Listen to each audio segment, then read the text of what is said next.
Normalmente hacemos la entrevista aquí en estudio primero, pero hemos decidido alterar el orden de los factores hoy día en función de lo que está pasando en el Medio Oriente y particularmente entre Israel e Irán, porque Israel inició un ataque a Irán en represalia, lo había dicho, de unas acciones de Irán, y esto está tomando un cariz tremendamente álgido, y por lo tanto le hemos pedido a Raúl Sor que nos pueda decir, entrando al programa, de qué se trata esto que está pasando ahí y cuáles pueden ser sus consecuencias siguientes. Raúl, ¿cómo estás? Hola Fernando, sí, la situación es una noticia en desarrollo y hay versiones contradictorias. Irán, las fuentes iraníes, dicen que han derribado a 3 drones, estos aviones no tripulados, y que no han habido misiles lanzados o cohetes contra Irán. Hay otras versiones, especialmente provenientes de Estados Unidos, que dicen que sí, han sido lanzados misiles contra Irán y que Isfahán es la principal ciudad que estaría afectada.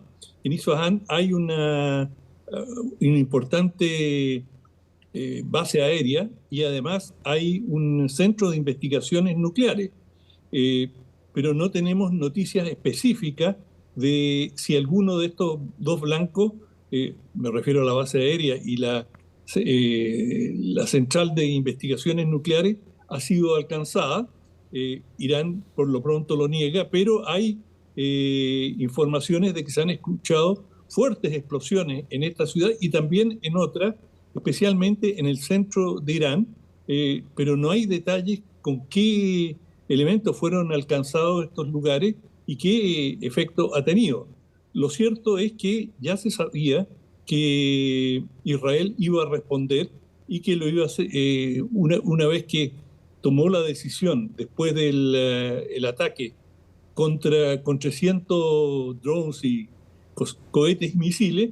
Israel dijo que iba a responder más o menos en los mismos términos. También se ha hablado de bombardeos en algunos puntos en Irak y también en Siria, de manera que esto sería una respuesta muy amplia por parte de Israel. No se sabe si la Fuerza Aérea ha intervenido, y me refiero a la Fuerza Aérea israelí, ha intervenido directamente.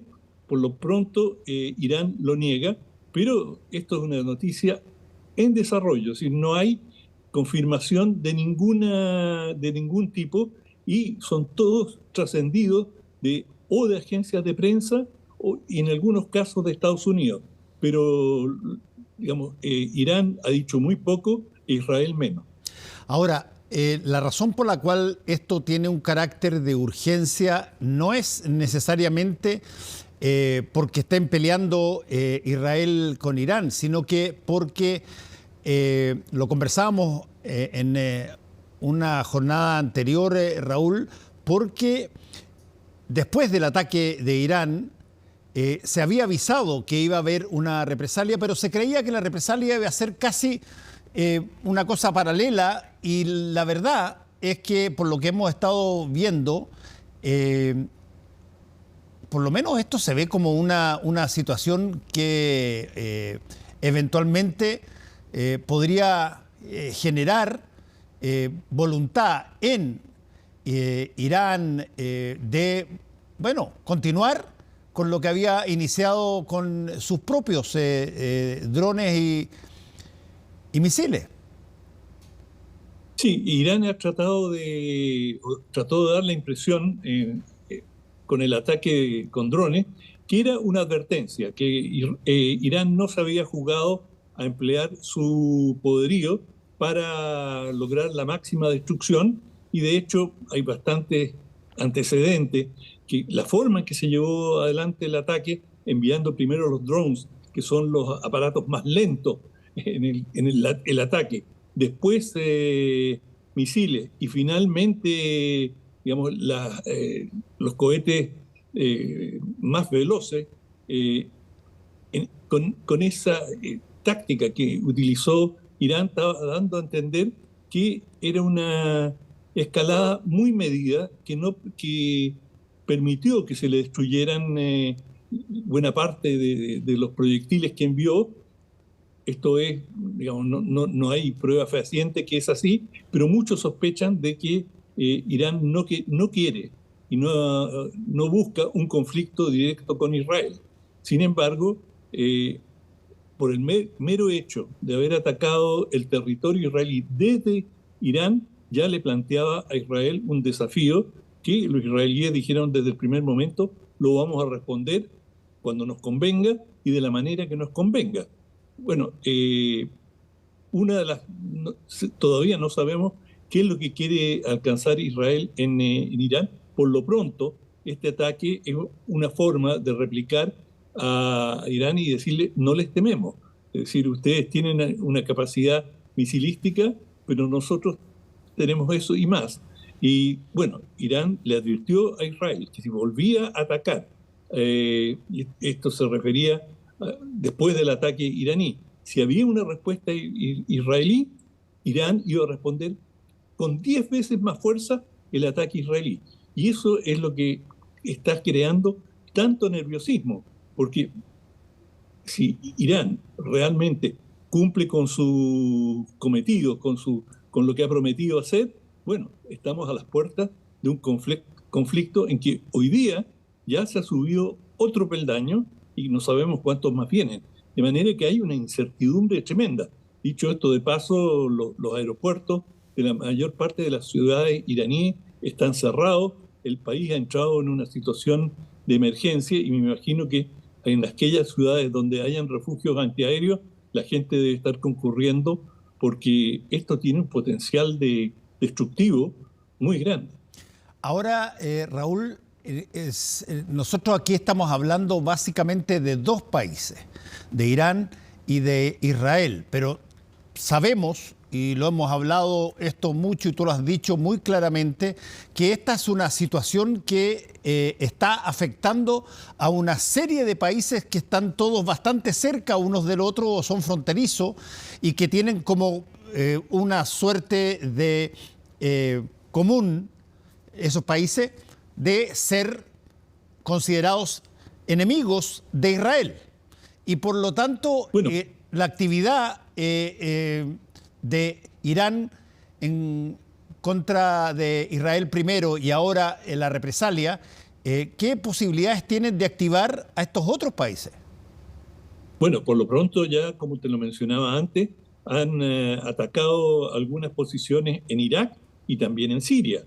De manera que ya tienes dos países bastante poderosos, Siria menos, pero Irak tiene alguna capacidad de movilización y aunque no tiene, digamos, no tiene frontera directa con Israel, Siria sí las tiene. Y ya sabemos que todo este conflicto, por lo menos este capítulo, que son muchos capítulos, pero este capítulo comenzó por un ataque israelí al consulado de Irán en Damasco, la capital de Siria. De manera que esto, si uno lo ve en una secuencia, viene a ser la continuación de este, o una réplica a este ataque. ¿Cuánto va a abarcar el ataque israelí que está en curso? Eso habrá que verlo. Y de ello dependerá, me imagino, en buena medida la respuesta que tendrá Irán. Pero Irán se casó con sus palabras. Es decir, si ahora Irán no respondiera, después de haber dicho que le iba a dar, si Israel osaba atacar nuevamente su territorio, le iba a responder con 10 veces más fuerza. Bueno, las palabras comprometen. Oye, y la última cosa que te quería preguntar sobre esto, y lo hemos conversado también porque es algo medular. Estados Unidos estuvo durante todo este tiempo tratando de evitar que se produjese algo como esto. ¿Cuál ha sido la reacción? Porque incluso a uno de sus aliados más grandes, si no el aliado más grande que tiene Estados Unidos en el planeta, que es Israel, le había dicho: mejor calmemos las aguas y busquemos alguna otra materia. Bueno, se viene este ataque. ¿Cuál es la reacción del gobierno de Biden? Bueno, eso habrá que verlo, depende también de la extensión y la seriedad del ataque israelí. Y es prematuro especular cuál será la respuesta de Estados Unidos. Sin duda, no cabe ninguna duda que Estados Unidos no lo tomaron por sorpresa con este ataque. Y hoy ha habido también un revés muy importante políticamente en el Medio Oriente, porque en el Consejo de Seguridad de Naciones Unidas hoy día se votó reconocer a Palestina como un Estado miembro de Naciones Unidas.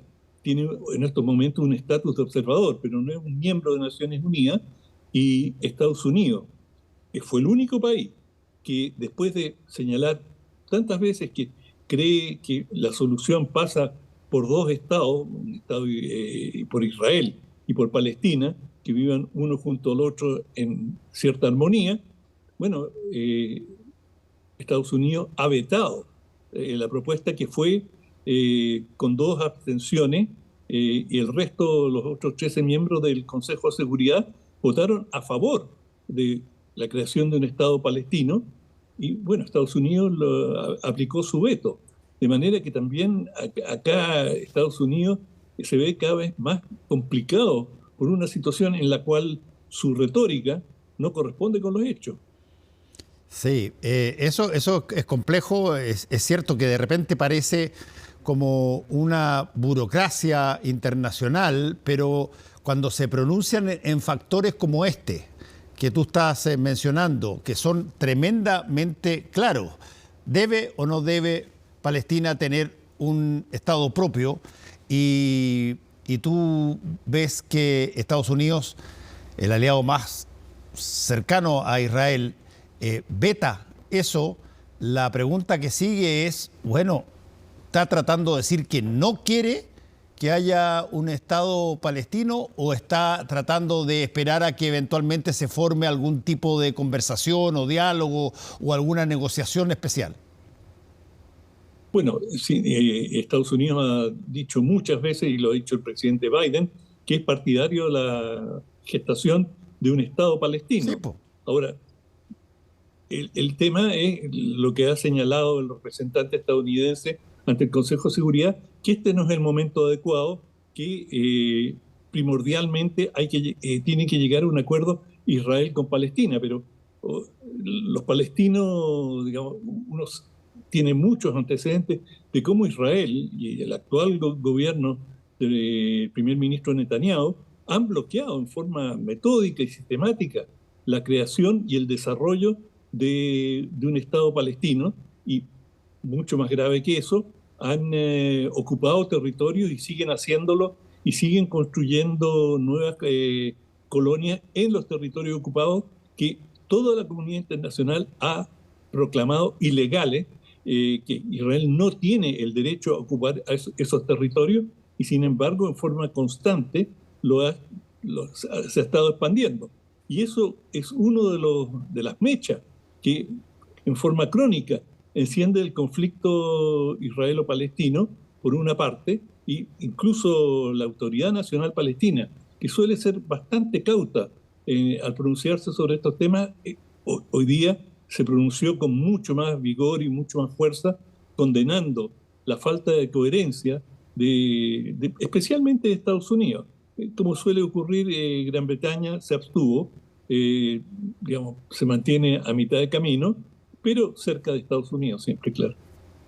Sí, ¿qué crees tú que, si tuviéramos que hacer una proyección de lo que está ocurriendo, cuáles son, por ejemplo, los escenarios que eventualmente más se teme que puedan suceder?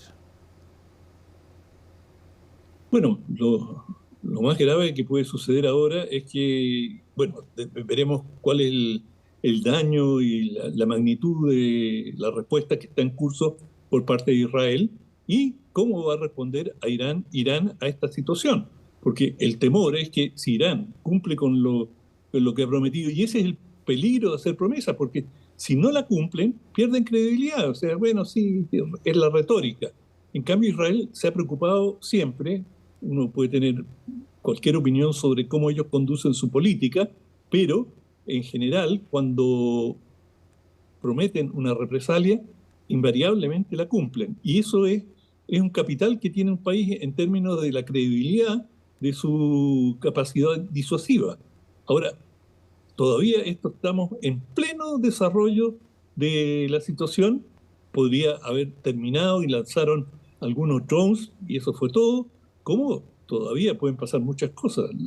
Aunque ya en el Medio Oriente, en Irán, está amaneciendo. Por la Bueno, diferencia horaria, claro. bueno, ojalá que no tengamos que hablar de esto como una suerte de escalamiento hacia algo que todavía no se sabe que pueda llegar y que siempre lo decimos igual y podemos parecer ingenuos, pero se puedan dar algunas situaciones que todavía no se perciben, que puedan canalizar esto a una decisión, no digo armónica para todos, pero por lo menos que se acepte la ausencia de bombas sobre los territorios cada día. Absolutamente. Mientras menos personas padezcan de esta situación, tanto mejor para todos. Gracias, Raúl. Chao. Chao.